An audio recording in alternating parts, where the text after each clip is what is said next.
అంతేగాని ఏంటిది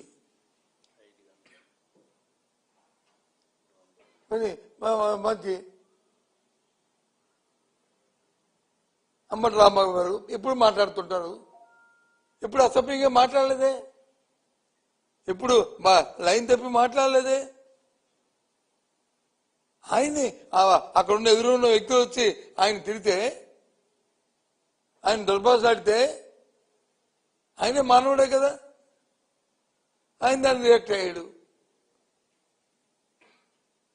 దాన్ని మళ్ళీ ఇంటికి వచ్చి పశ్చాత్తాపంగా దాన్ని అనకూడదు అని చెప్పి విత్డ్రా అయ్యాడు.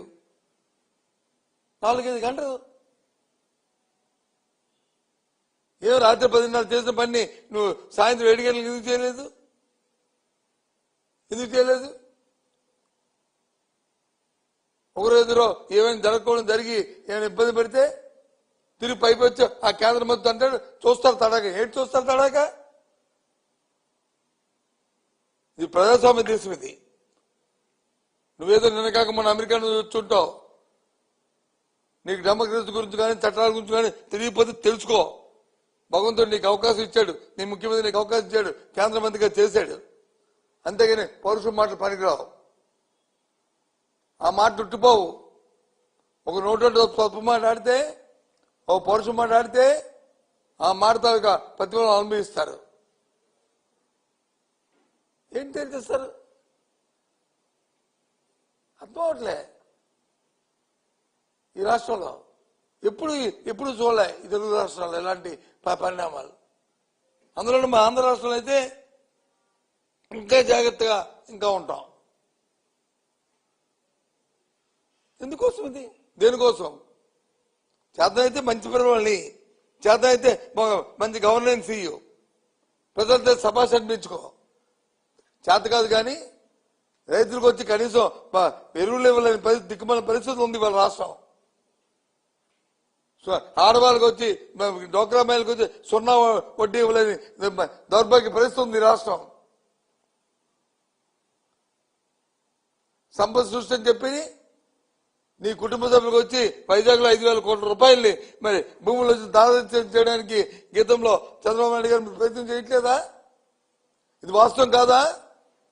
ఇది అబద్ధమా? చెప్పండి. ఇదేనా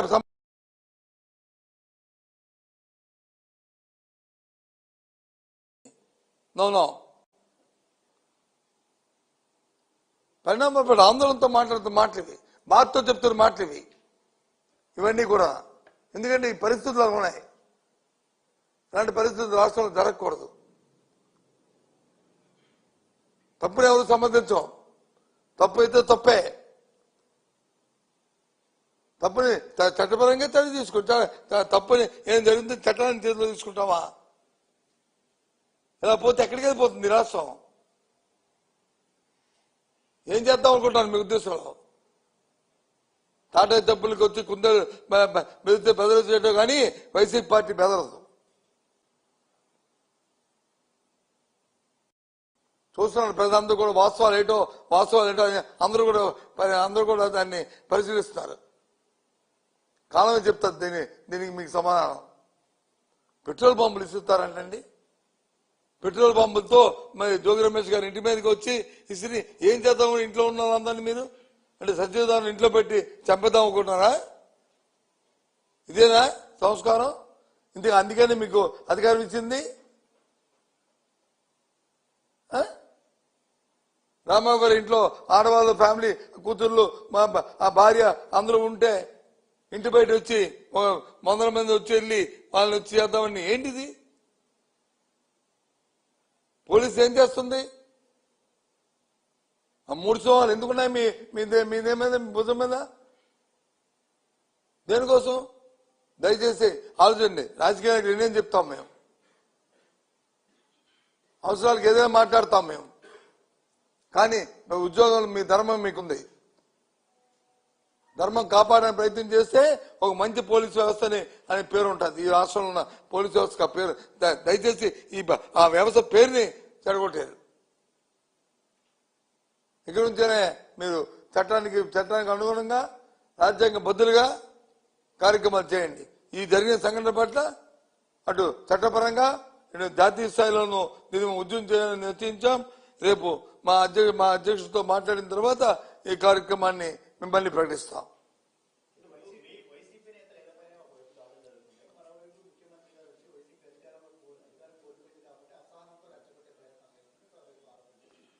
మేమెందుకని రెచ్చగొడతాము? దేనికి రెచ్చగొడతాం? బాంబులు ఇస్తామని మేము రెచ్చగొట్టాం, పెట్రోల్ బాంబులు ఇస్తామని మేము రెచ్చగొట్టాం. ఏంటి దేనికి? పెట్రోల్ బాంబులు ఇస్తామని మేము రెచ్చగొట్టామా? లేదా ఫ్లెక్సీలు పెట్టమని చెప్పి మేము రెచ్చగొట్టామా? లేకపోతే ఎన్డీపీ రిపోర్ట్లో వచ్చి, లేకపోతే ఎన్డీఆర్ రిపోర్ట్లో వచ్చి యానిమల్ ఫ్యాట్ లేదని రిపోర్ట్ ఇచ్చి ఫాల్స్ రిపోర్ట్ ఇచ్చి మేము తెప్పించామా? ఏంటిది? ఆ దేవదేవుడిని అపాదం చేయడానికి అనేది ఇంతమంది మనోభావాల్ని మీరు వచ్చి ఆడుకోవడం న్యాయమా? అయితే ఇదే కార్యక్రమం? చెప్పండి, ఎందుకు చేస్తాం? కాలమే చెప్తుంది. మీరు మీరు మీరు పరిపాలన సక్రమంగా చేస్తుంది. ఇప్పుడు వచ్చి 8 నెలలైంది, ఫీజు రీయింబర్స్మెంట్ ఇచ్చారండి విద్యార్థులకి? ఎలా చదువుకుంటారు విద్యార్థులు? దగ్గర 8 వాయిదాలు అయింది. మీరు ఏది మన ఆరోగ్యశ్రీ ఇచ్చారండి? ఏ విధంగా పేదవాళ్ళు వచ్చి వైద్యం చేసుకుంటాడు? చెప్పండి. చిన్న చిన్న విషయాలను వచ్చి మీరు పెట్టగంట ప్రజలు వచ్చి పాప ఇబ్బంది పడుతుంటే 5,000 నోట్లోకి వెళ్ళడానికి పేదవాడు వచ్చి కష్టపడుతుంటే ఒక పక్క వచ్చి పరిపాలన గాలి కుదిసి ఇవాళ వచ్చి ఏంటిది? భగవంతుడితో నుంచి సెంటిమెంట్ దాడుకుని అందరం కూడా వెళ్ళి తెల పదవులు ఇస్తే దేవుడికి దండం పెట్టుకుని వెంకటరామూర్తి గారిని ఒక దేవదైవంగా మన ఎలవేల్పుగా కోరుకుంటున్న వారి మీద అపచారం తీసుకొచ్చి తిరిగి పైపించి అంటారు దేవుడే చూస్తాడు. ఎస్, చంద్రబాబు నాయుడు చెప్పిన మాట కట్టుబడి ఉన్నాం. తప్పు చేసేవాడు దేవుడు క్షమించడు. అది నువ్వా నేనని కాదు, ఎవరైనా సరే అనుభవిస్తావు. తప్పదు. ఇది ఆ దేవుడి మీద అనుభవిస్తారు. మీరు చెప్పిన మాట చెప్తున్నాను. ఎవరు తప్పు చేస్తే, ఏ పార్టీ తప్పు చేస్తే, ఏ నాయకుడు తప్పు చేస్తే ఆ దేవదేవుడి మీద వచ్చి అపాదులు తీసుకొస్తే వాళ్ళు అనుమతి తప్పరు. నువ్వేమి పెద్ద అతిథులు కాదు, నేనేమి అతిథులు కాదు, ఎవరు అతిథులు కాదు. దానికి కట్టుబడి ఆ మాటకి ఏంటిది వచ్చినట్టుగా?